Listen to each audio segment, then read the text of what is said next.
Hi, I'm Zimnowski. Welcome to All About Experience. Today we're talking about change management and the need to plan for change with every digital project and technology implementation. For every action, there is an equal and opposite reaction. Newton was talking about the relationship between two objects in motion. In the case of digital projects, one object is the project itself and the other object is the status quo. This law of motion highlights the importance of anticipating reactions and possible resistance that a change can have before launching a new project. The less disruptive your project is to your organization, the greater the outcome. So let's develop a strategy to manage reactions effectively. The title of this episode is The Unsung Hero, and I named it this because change management is so often not recognized or celebrated enough as a reason for a successful implementation. A lot of people don't even think about change management. Don't be those people. It's widely known that on average, 70% of projects fail due to poor or lack of change management. Without this step, not only do you risk failure and unrecognized outcomes, you also risk decreased team morale and engagement in general, resistance to change on other projects, higher costs over time, longer timelines, and damage to your credibility. So much of this can be avoided with change management in your plan from the start of your project, before the project starts actually, because change management begins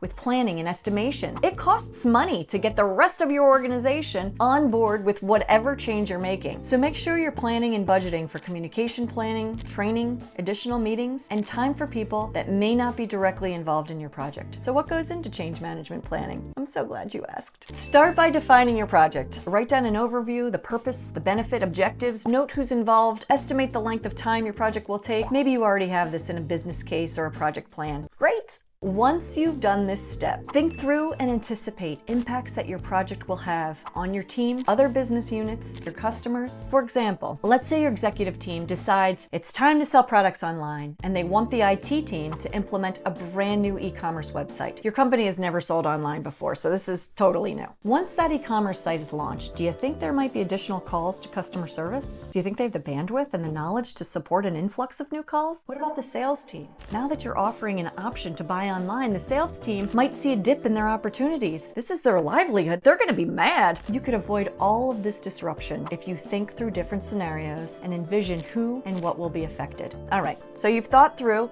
who will be impacted. Now it's time to engage these people. Talk to them about your project. Get their input and their feedback. Listen to their concerns because you're going to have to address their concerns eventually. Listening is such an important part of everything, really, but also change management because you need to build empathy. You're creating a shared purpose, so listen up. Next, develop a personalized communication plan that outlines who, how, and when you will message about your project. Cater the plan to people and roles affected. This should not be generic messaging. Also, make sure your plan assumes frequent updates. People want to know what's going on along the way so that they can take part in your project. They don't want to be told what's going on at the end or even at the end of a phase. So remember, frequent and often communication is best. Training and support. Help your team, help your organization adapt to the changes that have been introduced as a result of your project. This could be training on new systems, new processes, offering coaching, mentoring, and providing access to resource and support. In general, digital implementations require measurement and optimization. Once you've launched your project, you look at the data, you see how it's doing, and then you fix what's not working. The same goes for your change management program. After you launch your project, take a look around at how your organization has been impacted and evaluate if you're achieving your goals. If things aren't going well, adjust to improve and keep adjusting to keep improving. Finally,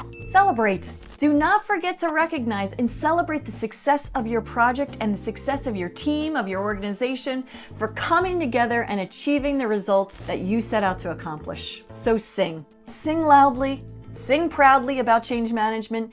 Give this hero the credit it deserves. Thank you for listening to All About Experience. I'm Zimnowski, creating stronger, more valuable digital relationships.